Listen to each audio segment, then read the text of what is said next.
नमस्कार दोस्तों, OCN network में आपका स्वागत है। जिस महत्वपूर्ण फैसले की प्रतीक्षा की जा रही थी, वो फैसला भी हो गया। मोदी सरकार ने कैबिनेट ने वन नेशन वन इलेक्शन पर भी मोहर लगा दी है और अब जो उससे रिलेटेड तमाम प्रक्रियाएं हैं, वो शुरू हो जाएंगी। बिल इसके लिए जो तैयार होना है, वो बिल तैयार हो जाएगा और जो शीतकालीन सत्र आने वाला है नवंबर-दिसंबर में, उसमें इसे प्रस्तुत भी कर दिया जाएगा और ये उम्मीद की जा रही है कि इसको स्वीकृति भी मिल जाएगी। ना लोकसभा में कोई बाधा है, ना राज्यसभा में कोई बाधा है और संभवतः जो कानून के विशेषज्ञ हैं, उनका कहना है कि 2/3 राज्यों का समर्थन चाहिए, तो मुझे लगता है कि वो भी मिल जाएगा। कई ऐसे दल जो भारतीय जनता पार्टी के साथ नहीं हैं, वो भी इसका समर्थन कर रहे हैं। लेकिन कुछ हैं जिनको हर अहम कदम का विरोध ही करना है और इसे असंवैधानिक ही बताना है। कई सवाल उठते हैं, उन सवालों पर चर्चा करेंगे और चर्चा करने के लिए मेरे साथ विधिवेत्ता, सीनियर समीक्षक और राजनीतिक, आर्थिक और सामाजिक मामलों के विशेषज्ञ विजय सरदाना इस समय मुंबई में हैं, तो वहाँ से जुड़ रहे हैं। विजय जी, बहुत स्वागत है आपका। नमस्कार।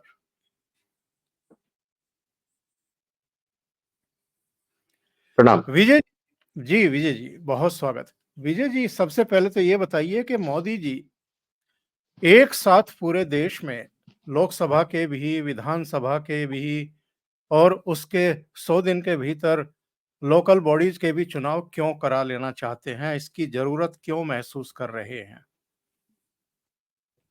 देखिए सर, सबसे पहले तो खैर आपको और सभी दर्शकों को मेरा प्रणाम। जी जी, देखिए बहुत हिंदुस्तान में जैसा हम हमेशा बोलते हैं कि हिंदुस्तान में हमेशा चुनाव का मौसम रहता है। एक चुनाव गया, दूसरा शुरू, दूसरा गया, तीसरा शुरू। तो सारी चर्चाएं, सारी एनर्जी जो जाती है वो चुनावी समीकरण को लेके जाती है। और इसी को प्रधानमंत्री जी ने ये ध्यान में रखते हुए काफी समय पहले इस बात को कहा था कि मैं चाहता हूं वन नेशन वन इलेक्शन की, वही एक बार हम चुनाव कर लें, फिर 5 साल लग के काम करें और फिर चौथे साल के बाद या 4.5 साल के बाद फिर हम चुनावी गहमा-गहमी में उतरें।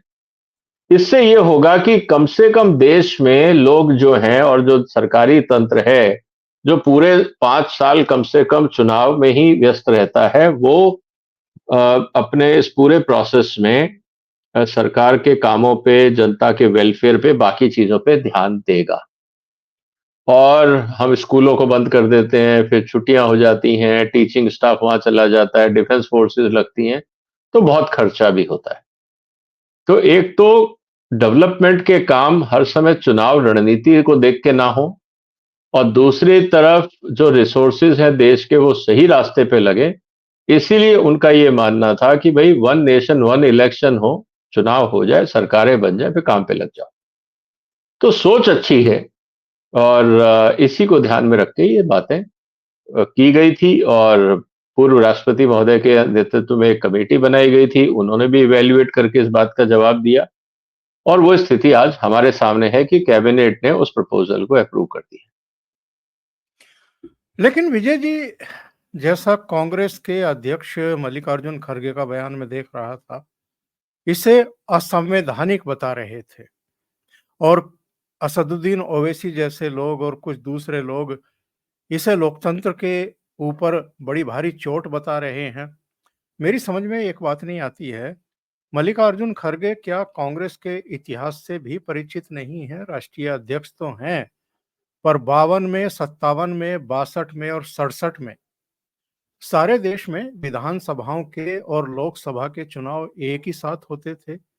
तो क्या तब वो असंवैधानिक थे चुनाव? और आज अगर मोदी जी चाहते हैं कि ये सब एक ही साथ हों, जैसा कि 1952 से लेकर के 67 तक हुए थे, तो तब अगर असंवैधानिक नहीं थे, तो आज असंवैधानिक कैसे हुए? बिल्कुल सही बात आपने कही सर। आज इस पे मैंने एक बहुत डिटेल्ड वीडियो बनाया है कि भाई वन नेशन वन इलेक्शन, किसका फायदा किसका नुकसान। उस पे मैंने डिटेल में चर्चा करी है कि इसके दोनों पक्ष हैं, पॉजिटिव है और नेगेटिव है। हमने पॉजिटिव की चर्चा ये करी कि भाई देखिए, आपके पैसे बचते हैं, आपका टाइम बचता है, आपके रिसोर्स बचते हैं, आप काम पे लगते हो। लेकिन नेगेटिव साइड क्या है, हमें इसको भी देखना होगा। जो बात आप कर रहे हैं सर, हिंदुस्तान की राजनीति का स्तर गिरा है, बढ़ा नहीं है। और अवसरवादी राजनीति का काफी प्रचलन भी बढ़ा है। अगर हम प्रैक्टिकल सिचुएशन देखें, आपको याद होगा सर कि जो आप कांग्रेस के टाइम की बात कर रहे हैं, उस समय एंटी डिफेक्शन लॉ नहीं था। इसका मतलब यह था कि आपको एक बार आपने विधानसभा चुन ली, उसके बाद आप पाला बदलते रहिए और जिसके पास सीटें होंगी वो लोग सत्ता में आ जाएंगे। अब उसमें यह है कि आज मैं एक पार्टी में हूं, वो सत्ता में है, कल को मैं उस पार्टी को छोड़ के दूसरे गुट में लगा, वो सत्ता में आ गया, फिर मैं उसको छोड़ के तीसरे गुट के साथ गया, वो सत्ता में आ गए, तो 5 साल वो विधानसभा चल जाती थी।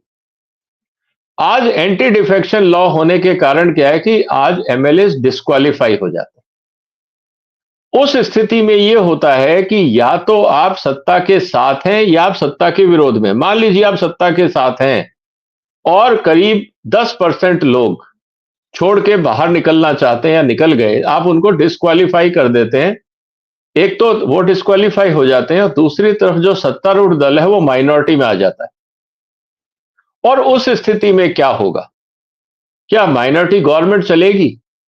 तो मेरा ये कहना है कि देखिए, हमारे जितने भी दर्शक हैं और काफी तरह के कमेंट्स भी आ रहे हैं, मेरे चैनल पे भी काफी कमेंट्स आ रहे हैं, जिसका मैंने डिटेल विश्लेषण किया था कि आप इस स्थिति को प्रैक्टिकल सिचुएशन में देखिए कि अगर मान लीजिए कि 10%, आपने 33% डिफेक्शन की बात है, अगर 25% एमएलए छोड़ के बाहर आ जाते हैं और उसके बाद आपको लगता है कि जो रूलिंग पार्टी है वो माइनॉरिटी में आ गई है, वो अपनी मेजॉरिटी लूज कर गई है, तब आप क्या करेंगे?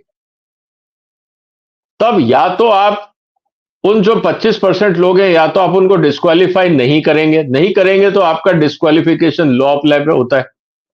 आप अगर डिस्क्वालीफाई करते हैं तो इम्बैलेंस हो जाता है, जो सत्तारूढ़ दल है वो अपनी मेजॉरिटी खो देता है और जो विपक्ष में उसके पास मेजॉरिटी है नहीं, तो उस स्थिति में क्या आप राज्य में विधानसभा लागू रखेंगे या नहीं, या प्रधानमंत्री जो भी होगा क्या उसकी कुर्सी बची रहेगी या नहीं एज ए माइनॉरिटी गवर्नमेंट, और वो विधानसभा में फिर नो कॉन्फिडेंस मोशन आता है और सरकार हार जाती है।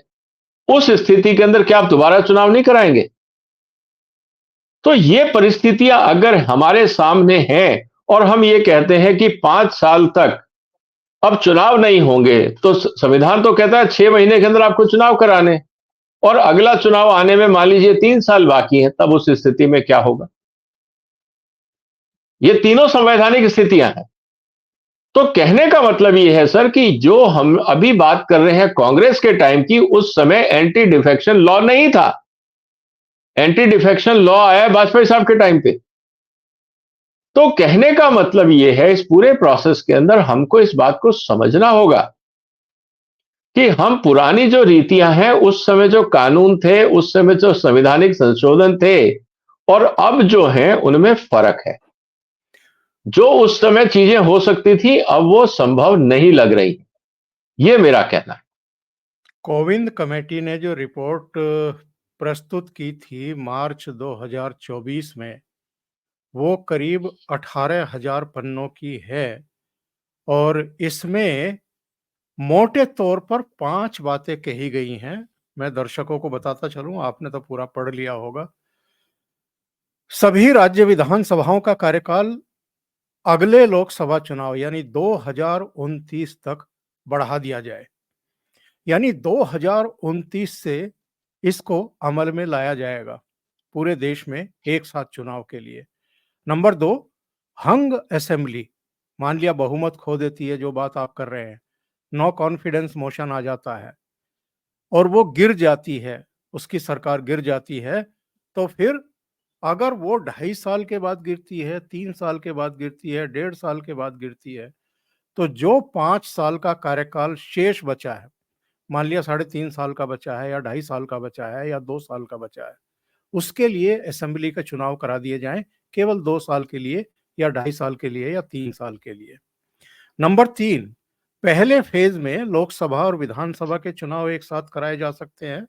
उसके बाद दूसरे फ़ेज़ में 100 दिन के भीतर, ताकि टाइम ज़्यादा ज़ाया ना हो और सब लोग केवल चुनाव में ही ना लगे रहें। 100 दिन के भीतर जो लोकल बॉडीज़ हैं, जिनमें निकाय है और आपके पंचायत हैं, उनके चुनाव करा लिए जाएँ। फिर ये कहा गया है कि चुनाव आयोग लोकसभा, विधानसभा, स्थानीय निकाय चुनाव के लिए जो राज्य के चुनाव अधिकारी हैं, उन सब से परामर्श करके एक सिंगल वोटर लिस्ट पूरे देश में तैयार करें। यानी पूरे देश के में जो भी चुनाव हो रहे हैं, उनके लिए सिंगल वोटर लिस्ट हो। ये ना हो कि पंचायत के लिए अलग है, लोकल बॉडीज़ के लिए अलग है, विधानसभा के लिए अलग कवायद हो रही है, लोकसभा के लिए अलग हो रही है।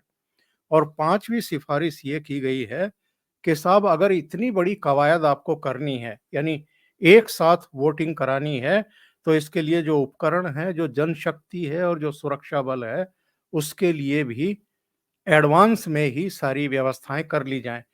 तो ये महत्वपूर्ण आप सिफारिशें मानते हैं या इसमें भी अभी विचार-विमर्श की गुंजाइश कहीं आप देख रहे हैं?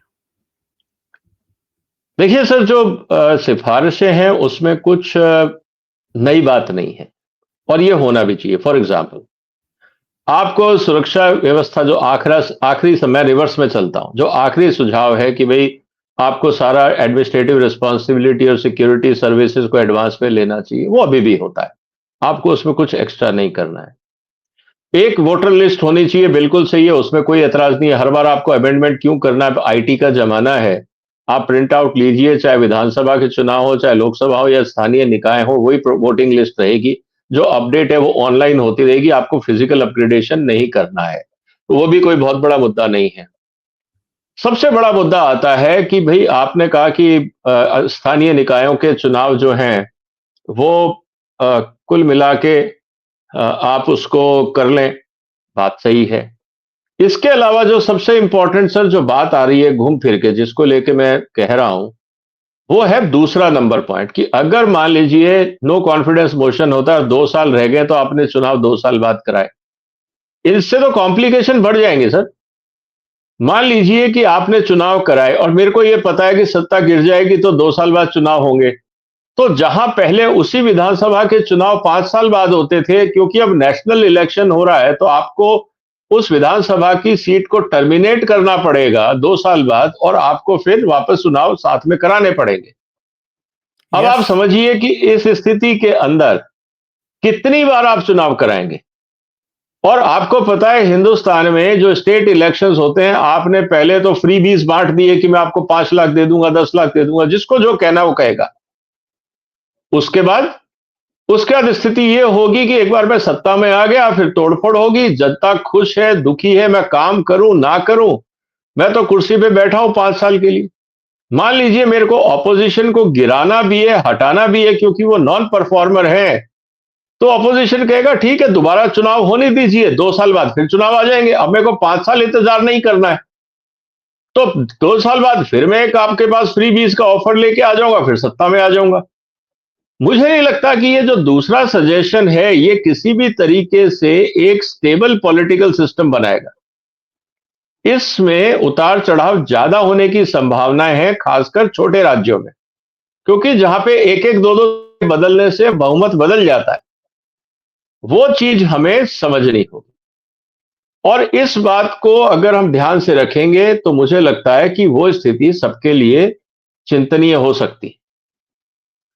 और रही बात पहली कि भाई सारे चुनाव इकट्ठे होने चाहिए, तो वो तो प्रपोजल है ही। तो जो दूसरा सवाल है कि भाई आप इलेक्शन करा लीजिए 3 साल के लिए, 2 साल के लिए, वो स्थिति मुझे लगता है कि उसमें कोई बहुत ज्यादा मुझे मेरिट नहीं दिख रहा। नहीं, सवाल इसमें एक्चुअल में ये हो रहा है, जो मेरे दिमाग में अभी आया है। कि साहब देश में ऐसी कितनी असेंबली होती हैं या कितने राज्य होते हैं जो 5 साल से पहले अस्थिर हो जाती हैं या सरकारें गिर जाती हैं। मुझे लगता है कि 5%, 10% इससे ज़्यादा तो होती नहीं है। हाल के वर्षों में अगर देखें तो कुछ राज्यों में हमने देखा है, कर्नाटक में देखा था या महाराष्ट्र में देखा था। इसके अलावा तो मुझे याद नहीं आ रहा है कि किसी और राज्य में सरकारें गिरी हों और दूसरी सरकारें बनी हों। सर, परिस्थितियां बदल जाएंगी क्योंकि अब मुझे पता है कि 5 साल बाद चुनाव होना है। तो पॉलिटिकल पार्टीज और जो राजनेता हैं वो अपनी कैलकुलेशन उस हिसाब से चलते हैं। जब मुझे ये पता है कि 2 साल बाद भी चुनाव हो सकते हैं, 1 साल बाद भी चुनाव हो सकते हैं, 3 साल बाद भी चुनाव हो सकते हैं, तो मैं अपनी रणनीति भी तो बदलूंगा। देखिए, जब आप स्वार्थ की राजनीति करते हैं तो वहां प्रिंसिपल्स नहीं चलते हैं, वहां आइडियोलॉजी नहीं चलती। वहां तो सिर्फ सत्ता का खेल होता है। आज उदाहरण के लिए देख लीजिए कि जिस तरह से विधानसभाओं में, जैसे फॉर एग्जांपल, अपोजिशन पार्टीज ये ब्लेम लगाती हैं कि साहब जो रूलिंग पार्टी है, बीजेपी है, वो ईडी सीबीआई का उपयोग करके एमएलएस को तोड़ने का काम करती है और सत्तारूढ़ दलों को कुर्सी से हटाती है।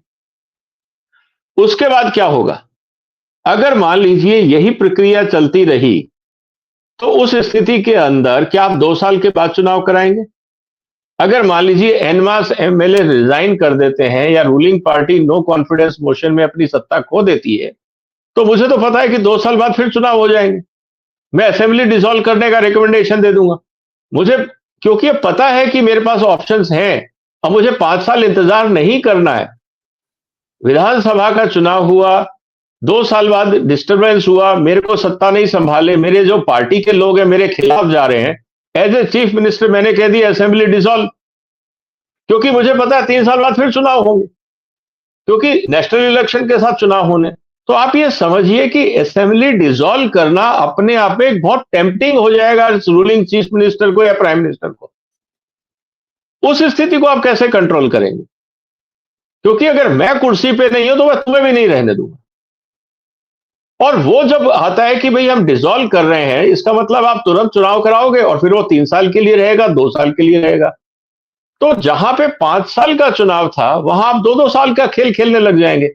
एक विधानसभा का चुनाव हुआ, फिर असेंबली के साथ दोबारा विधानसभा का चुनाव हुआ।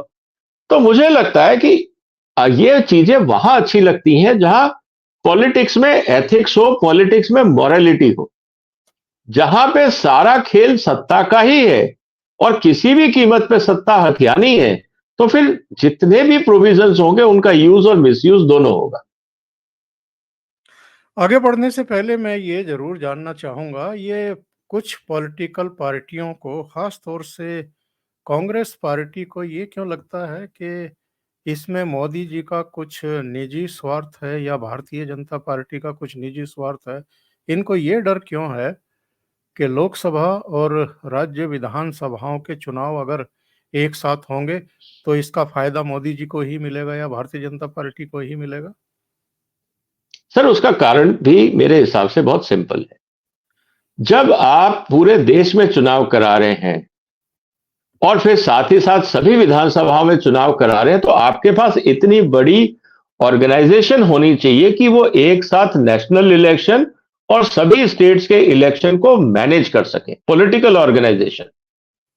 और अभी क्या होता है कि जैसे मान लीजिए कि आप छोटी पार्टियों की बात करिए। छोटी पार्टियों में यह होता है कि एक छोटी पार्टी है, रीजनल पार्टी है, उसके एक नेता हैं, उन्होंने अपना स्टेट में चुनाव लड़ा, वहां का चुनाव खत्म हो गया, फिर 3 महीने बाद, 6 महीने बाद दूसरे स्टेट में है, वो अपने कैंडिडेट खड़े करते हैं, फिर नेता वहां जाके कैंपेनिंग करते हैं। जब आप पूरे देश में एक साथ चुनाव कराओगे, तो कितने नेता हैं अलग अलग पार्टीज में जो पूरे देश में जाके चुनाव प्रचार करेंगे? तो सबसे पहले जिन पार्टियों में ढंग के नेता नहीं है, उनके लिए समस्या ये हो जाएगी कि हम विधानसभा में चुनाव के प्रचार में जाएं या लोकसभा में जाएं या पूरे देश में जाएं या अपने राज्य में जाएं। उनकी बैंडविड्थ ही नहीं है, उनके पास क्षमता ही नहीं है चुनाव लड़ने की।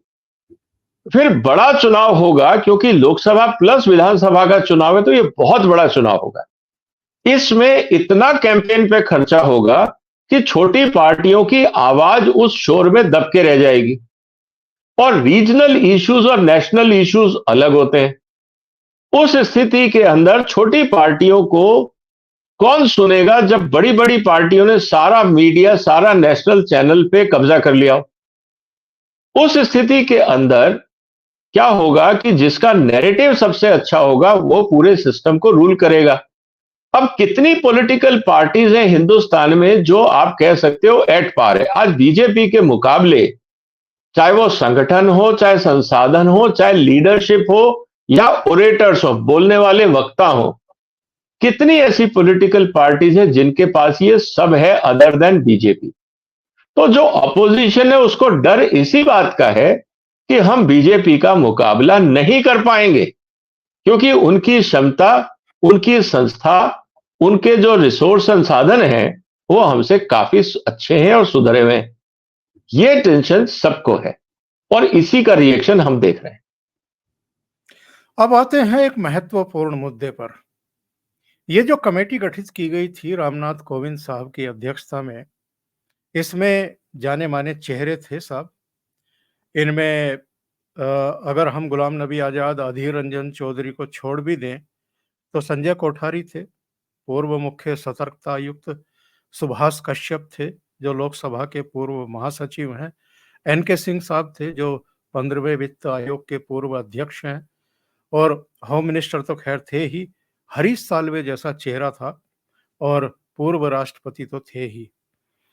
इनको जो महत्वपूर्ण काम सौंपा गया था उनमें विजय जी, एक सबसे महत्वपूर्ण काम ये था कि अगर लोक प्रतिनिधित्व अधिनियम और जो दूसरे आपके नियम हैं अगर उनमें संशोधन की जरूरत हो, और ये जरूरत होगी ही होगी,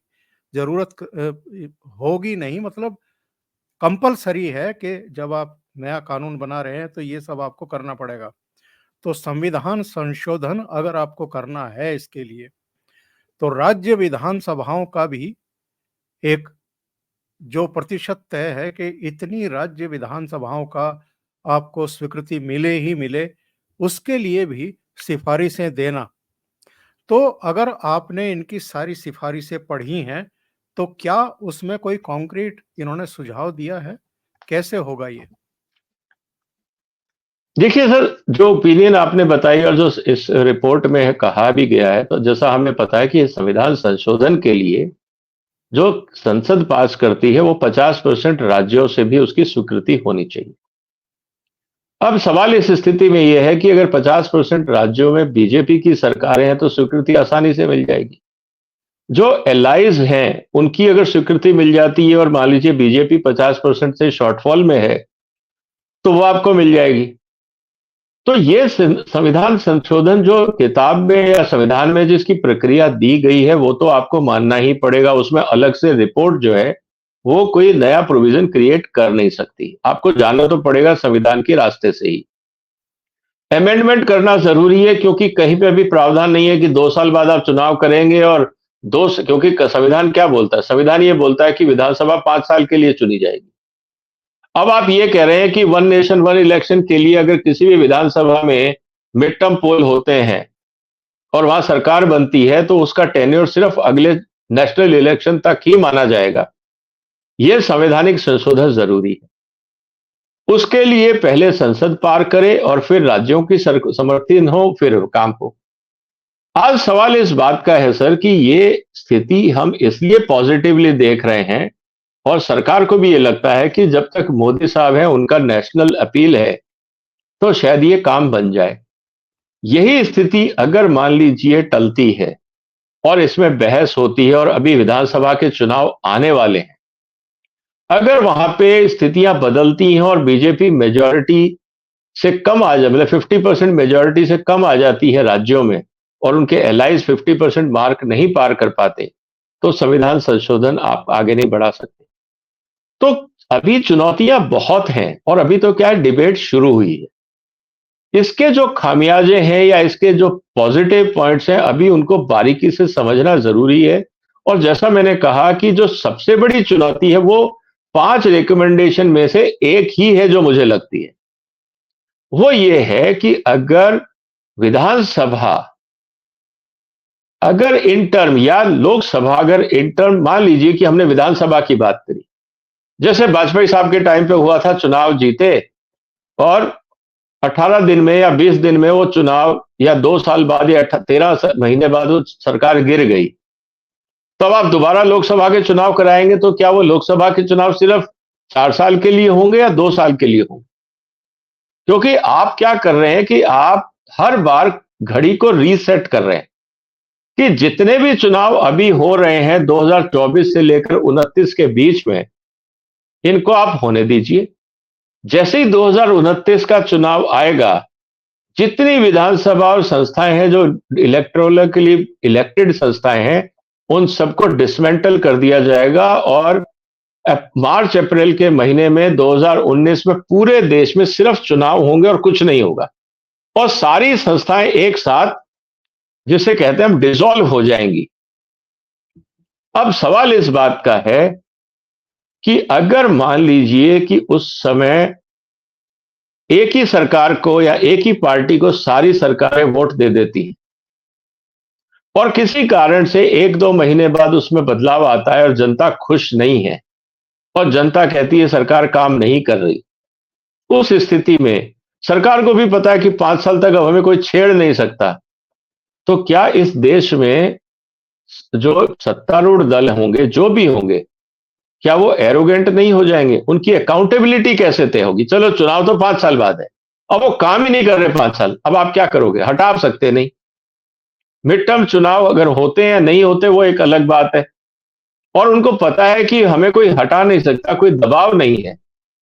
तो उस स्थिति के अंदर क्या वेलफेयर स्टेट काम करेगा, या देश में और करप्शन अगर बढ़ रहा है, महंगाई बढ़ रही है और कोई सुनने वाला नहीं है, तो हिंदुस्तान की राजनीति का क्या होगा? क्योंकि 5 साल अब कोई आपकी अकाउंटेबिलिटी नहीं रही है। अभी क्या होता है कि मान लीजिए कि केंद्र सरकार ने किसी कारण से अच्छा काम नहीं किया, जनता को लगता है कि नहीं, ठीक नहीं हो रहा है, उन्होंने बीजेपी को वोट नहीं दिया, तो एक मैसेज केंद्र सरकार को भी जाता है कि कहीं ना कहीं आपको पॉलिसी बदलने की जरूरत है। या केंद्र में कांग्रेस की सरकार है, राज्य में भी कांग्रेस की सरकार है, अगर कांग्रेस की सरकार हारती है तो केंद्र की सरकार को यह मैसेज जाता है कि कहीं ना कहीं लोग कांग्रेस से नाराज हैं, तो अपना काम करने का तरीका सुधारते हैं। अब अगर इस तरह का मैसेज नहीं जा रहा है, लोकसभा का चुनाव भी 5 साल बाद है, विधानसभा की 5 साल बाद, मैं काम भी नहीं कर रहा हूं, उस स्थिति में पॉलिटिशियन तो कुर्सी पे बैठे हैं, वो तो मजे कर रहे हैं, जनता का क्या होगा? जनता अपना गुस्सा, अपना नाराजगी कैसे व्यक्त करेगी? क्या 5 साल तक कोई और तरीका नहीं है कम्युनिकेट करने का? सवाल यह भी खड़ा होगा। तो मुझे लगता है कि कभी ना कभी या तो ये हो कि भाई जैसे अमेरिका में होता है मिड टर्म इलेक्शन, 4 साल राष्ट्रपति को आपने चुन लिया, फिर आपने कांग्रेस की बात करी, क्या हम इस तरह का कोई प्रावधान करें या रेफरेंडम करें या इलेक्शन में करें कि भाई जनता खुश है या नहीं है सरकार से, बीच में एक बार चेक तो करो 5 साल से पहले, उसका क्या प्रावधान है? और अगर सरकार सत्ता में आते ही काम करना बंद कर दे 5 साल तक, क्या होगा सर? आप सोचिए इसके बारे में भी। तो दोनों नहीं, बातें हैं। नहीं, नहीं, लेकिन आप जो कह रहे हैं ये तो 1952 से लेकर के अब तक चला ही आ रहा है ना। ये ऐसा तो है नहीं कि ये जो अब सिफारिशें की गई है, इनसे कोई नई व्यवस्था बनने वाली है और 5 साल के लिए ही बनने वाली है। तो वो तो 1952 से अब तक जितनी सरकारें बनी हैं, सबके सब पर वही लागू है कि 5 साल के लिए चुनी जाती हैं। अगर वो अस्थिर नहीं हो रही हैं, उनके खिलाफ नो कॉन्फिडेंस मोशन नहीं लाया गया है, सरकारें नहीं गिरी हैं, तो चाहे जनता जितनी भी हाय तौबा करे, छाती पीटे, 5 साल तो वो रहती ही रहती हैं। तो आप ये कह रहे हैं कि ये व्यवस्था भी अब लागू होनी चाहिए कि अगर जनता असंतुष्ट है, तो वो सरकार को वापस बुला सके? देखिए, डेमोक्रेसी में तो ये होना चाहिए राइट टू रिकॉल। पहली बात कि भाई मैंने अपना एमपी आपको भेजा, वो मेरे एरिया में काम ही नहीं कर रहा, शक्ल ही नहीं दिखा रहा है तो क्या मैं 5 साल उस आदमी के भरोसे अंडर डेवलपमेंट झेलता रहूं? मेरे यहाँ अगर कुछ काम नहीं कर रहा है वो, मैं उसको क्यों टॉलरेट करूं भाई? आप हर जगह भी ये कहते हैं कि आप उस आदमी को हटाओ, तो राइट टू रिकॉल भी होना चाहिए, पहली बात। दूसरी बात सर, आपने जो कहा, मैं जो कह रहा हूं उसमें फर्क है। मेरा ये कहना है कि केंद्र सरकार मान लीजिए कि बीजेपी की, अब केंद्र सरकार 5 साल के लिए है, लेकिन बीजेपी की सरकार का एक चुनाव हुआ था जो 2 साल पहले हुआ था। आज केंद्र में जो सरकार है उसको लेके आज किसी भी राज्यों में बीजेपी या बाकी सरकारों के लिए राज्य के चुनाव होते हैं और फॉर एग्जांपल उसमें बीजेपी हार जाती है। उस स्थिति में क्या होगा कि बीजेपी की सेंट्रल लीडरशिप को तो ये सोचना तो पड़ेगा कि जनता ने हमें क्यों नकारा, ऑपोजिशन का साथ क्यों दिया। इसका मतलब कहीं ना कहीं हम लोगों ने काम में कोई कमी छोड़ी। उनको एक मैसेज मिलता है कि आप अपने काम करने के तरीके को सुधारें। अगर वो सरकारें सुधारती हैं और बाकी राज्य सरकारें अलर्ट हो जाती हैं कि जनता में नाराजगी बढ़ रही है हमारी पार्टी से, और वो अच्छा काम करने लगते हैं, तो जनता का भला होता है। अगर आप 5 साल चुनाव ही ना कराएं बीच में और वो मैसेज ना मिले कि जनता नाराज है या जनता खुश नहीं है, उस स्थिति में तो बीच में कोई कोर्स करेक्शन होगा ही नहीं। तो मेरा ये कहना है कि ये जो पॉलिटिकल प्रेशर पड़ता है सरकारों पे चुनाव के माध्यम से, आप इसको खत्म कर देंगे। मान लीजिए कि एक्स पार्टी सत्ता में है, वाई पार्टी राज्यों में चुनाव जीत गई। आपको क्या लगता है जो एक्स पार्टी है बाकी राज्यों में या केंद्र में, उस पर दबाव नहीं पड़ेगा कि यार अपन में काम करने के तरीके को सुधारो, जनता खुश नहीं है? यही मैं कह रहा हूं कि हम अगर साइमल्टेनियसली एक साथ 5 साल का चुनाव करते हैं और बीच में कोई कोर्स करेक्शन का मौका नहीं है, फीडबैक का मौका नहीं है, तो क्या ये राष्ट्र हित में होगा, जनता के हित में होगा? अगर हित में है और हम कहते हैं कि नहीं, हम एक अल्टरनेट फीडबैक मैकेनिज्म बनाते हैं, वो अगर और सामने सरकार रखे तो वो अच्छी बात होगी। नहीं तो हो सकता है कि कुछ लोग, कुछ सरकारें काम ही ना करें और जनता अपनी किस्मत को रोएगी ये कह के कि यार 5 साल तक अब हमारे हाथ में कुछ नहीं, हम कुछ नहीं कर सकते। ना हम राज्यों में उनको कुछ मैसेज दे पा रहे हैं ना केंद्र में। तो जो डिसीजन हो गया 29 के बाद, अब वो 34 में ही हमसे बात करना, बीच में हम पॉलिटिकल मैसेज दे ही नहीं सकते। ये एक चुनौती हमारे सामने आएगी, ये मेरा कहने का मतलब। ओके, आगे बढ़ते हैं। अ, नुकसान कितनी थर्ड पार्टियों को होगा अगर 5 साल में ही फिर चुनाव होंगे? थर्ड पार्टियां मतलब जैसे मीडिया है। राज्यों में जब भी चुनाव होते हैं तो उनकी दुकानें सज जाती हैं। वो ओपिनियन पोल से लेकर के और तमाम तरह के डिस्कशंस, स्पेस उनका आप खरीद लीजिए और तमाम तरह की सुविधाएं उनके लिए, उसके द्वार खुल जाते हैं।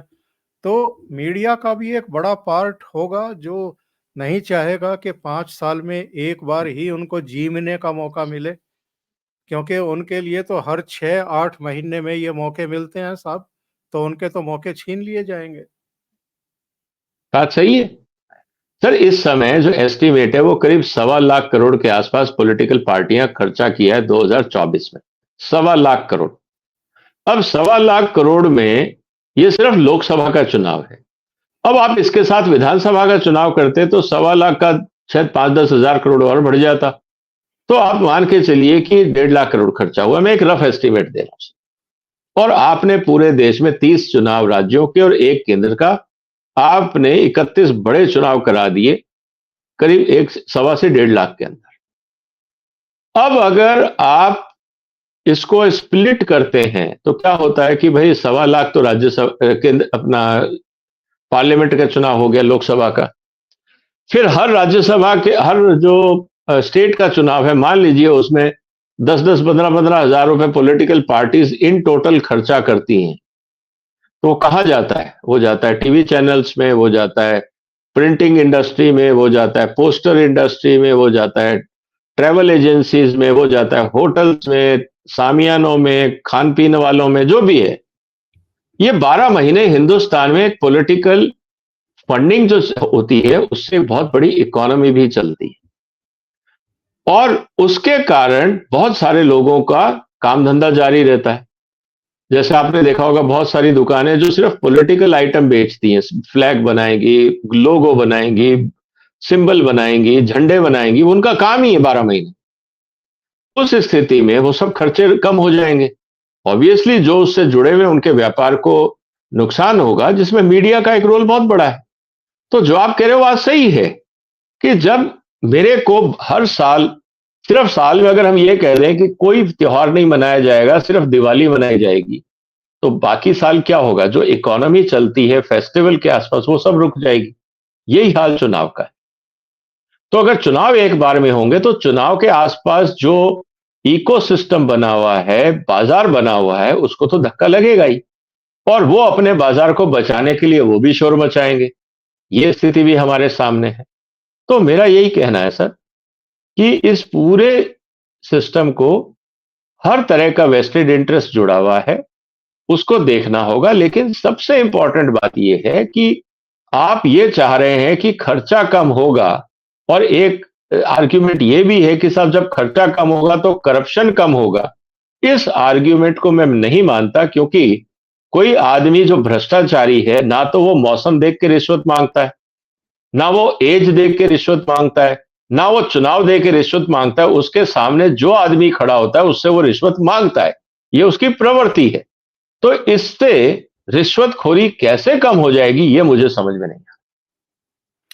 लेकिन एक बात तो हो जाएगी साहब, ये जो चकल्लसबाजी है, रोज-रोज स्टूडियो में बैठ कर के एक दूसरे के सिर पर चढ़ कर के चीखना, चिल्लाना, ये सब किसी हद तक नियंत्रित हो जाएगा, क्योंकि आने वाले चुनाव तो अभी काफ़ी समय बाद होने वाले हैं।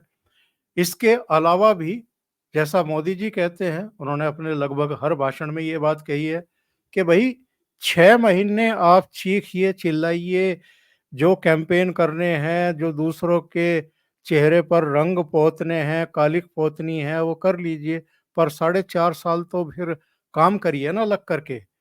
उस साढ़े 4 साल में तो फिर सिर्फ़ और सिर्फ़ विकास की तरफ और अपनी जवाबदेही और ज़िम्मेदारी की तरफ आप ध्यान फ़ोकस करिए। बिल्कुल सही है सर, यही बात उन्होंने, मोदी साहब ने बार-बार कही कि भई देखो साल भर चुनाव रहता है तो हम लोग काम पे ध्यान देने की जगह ये नेतागिरी में ज़्यादा टाइम लगाते हैं। ये बात उनकी सही है, और यही एक सबसे बड़ा जो आर्ग्यूमेंट है वन नेशन वन इलेक्शन का, वो यही है जो मोदी साहब कह रहे हैं। लेकिन मेरा वही कहना है कि आज हम कह रहे हैं कि आज मोदी साहब प्राइम मिनिस्टर हैं। इस बात को भी आपको मानना होगा कि हमेशा तो नहीं रहेंगे। प्रैक्टिकल क्या है? प्रैक्टिकल ये है कि मोदी साहब 5 साल और, 10 साल और, उसके बाद। तो एक जब देश के लिए आप निर्माण करते हैं किसी संस्था का, तो आपको लॉन्ग टर्म सोचना होगा। आप व्यक्ति विशेष को ध्यान में रख के प्लानिंग नहीं कर सकते। आपको संस्थाओं की प्लानिंग करनी होगी।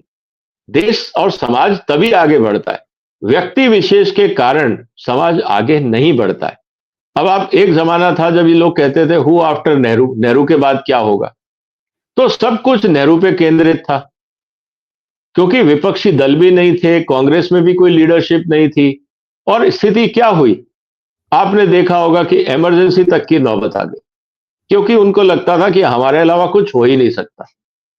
फिर कोर्स करेक्शन हुआ, और मान लीजिए उस समय कांग्रेस में बड़े-बड़े विद्वान थे, नेहरू बहुत बड़े विद्वान थे। कांग्रेस सबसे बड़ी विद्वान पार्टी थी, मान लिया।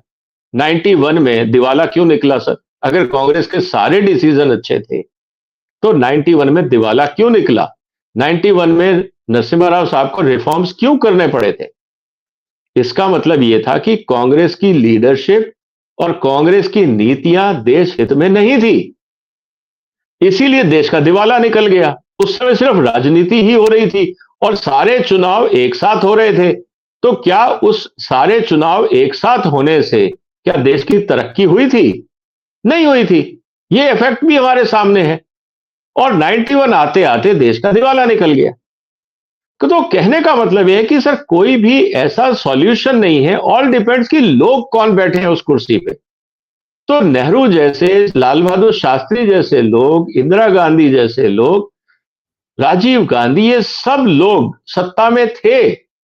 इनको कांग्रेस या जो भी अपोजिशन वाले लोग हैं वो कहते हैं सब महान नेता थे, मानता हूं मैं। लेकिन फिर देश का दिवाला क्यों निकला? सवाल यह है। और उस स्थिति के अंदर मान लीजिए आज मोदी जी ये सुधार कर जाते हैं, मोदी जी तो रिटायर हो जाएंगे। बाद में जो भी लोग इस कुर्सी पे आएंगे, सत्ता पे आएंगे, क्या वो मोदी जी जितने कमिटेड होंगे? क्या उनकी उनकी तरह को उनका विजन होगा या नहीं होगा? और अगर विजन नहीं हुआ और उनको पूरी सत्ता अपने हाथ में दे दी और उन्होंने उस सत्ता का मिसयूज किया, राष्ट्रहित में काम नहीं किया या कामचोरी करी, जो भी आप शब्दों का इस्तेमाल कर सकते हो, क्या राष्ट्रहित होगा? क्योंकि 5 साल के बाद अब चुनाव होंगे, तब तक तो हम तो मजे करेंगे, हमें कोई आप गाली देते रहो, क्या फर्क पड़ता है? हम नहीं करते काम। तो 5 साल देश का नुकसान हो गया, देश की जनता का नुकसान हो गया। तो ये आसान नहीं है सर। मेरा ये कहना है कि अगर आपको 5 साल में एक बार चुनाव कराना है, कराइए, लेकिन कोर्स करेक्शन बीच में मिड टर्म पोल का ऐसा प्रोविजन भी करिए कि अगर कोई सरकारें काम नहीं कर रही और जनता को 2.5 साल बाद एक मौका मिलना चाहिए कि अगर सरकार ने काम नहीं किया तो आप सरकार को वापस बुला सकते हो, अपने एमएलएस को वापस बुला सकते हो। उस स्थिति में शायद हमारी जो पॉलिटिकल सिस्टम है वो काम करने लग जाए। और हम तो यही चाहते हैं ना, कोई भी कुर्सी पे बैठे देश हित में काम करो, जनता के हित में काम करो, हमें आपसे तो कोई निजी दुश्मनी तो किसी से नहीं है।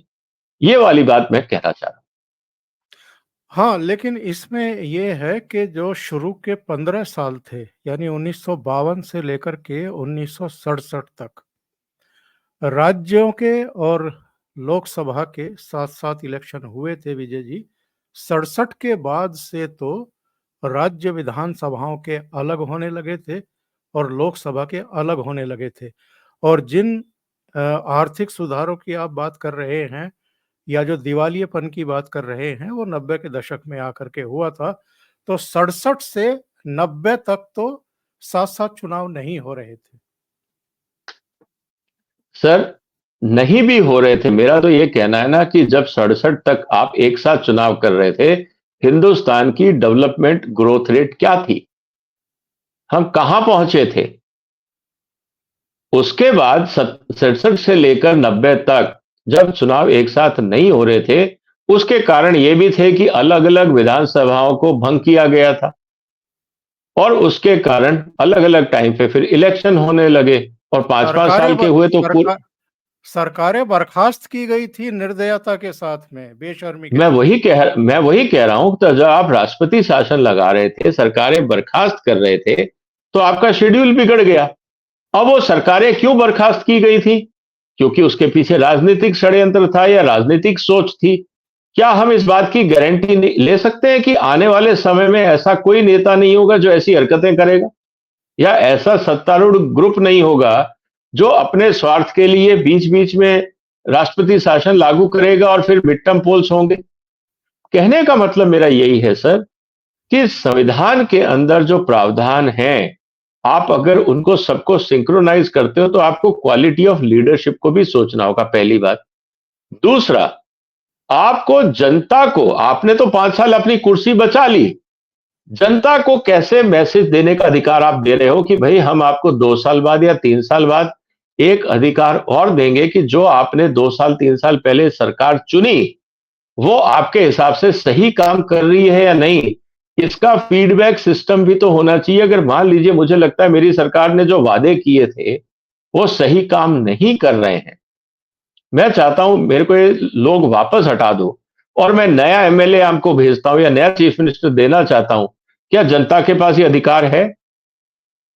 क्योंकि इस समय जो 5 साल के जो कार्यकाल की आप बात कर रहे हो तो सब राजनीतिक दलों के फेवर में है। जनता के हित में क्या है, ये चीज वन नेशन और वन इलेक्शन में क्लैरिटी नहीं आ रही है कि नकारा सरकारें, निरंकुश सरकारें अगर हैं तो उनको क्या जनता हटा सकती है? ये स्थिति भी अगर क्लियर कर दें तो फिर ये एजेंडा को ज्यादा समर्थन मिलेगा। बहुत बहुत धन्यवाद विजय जी, ओशियन नेटवर्क के लिए इतना समय निकालने के लिए और एक बहुत ही महत्वपूर्ण मुद्दे पर चर्चा करने के लिए। Thank you so much. नमस्कार। नमस्कार सर, वंदे मातरम। वंदे मातरम।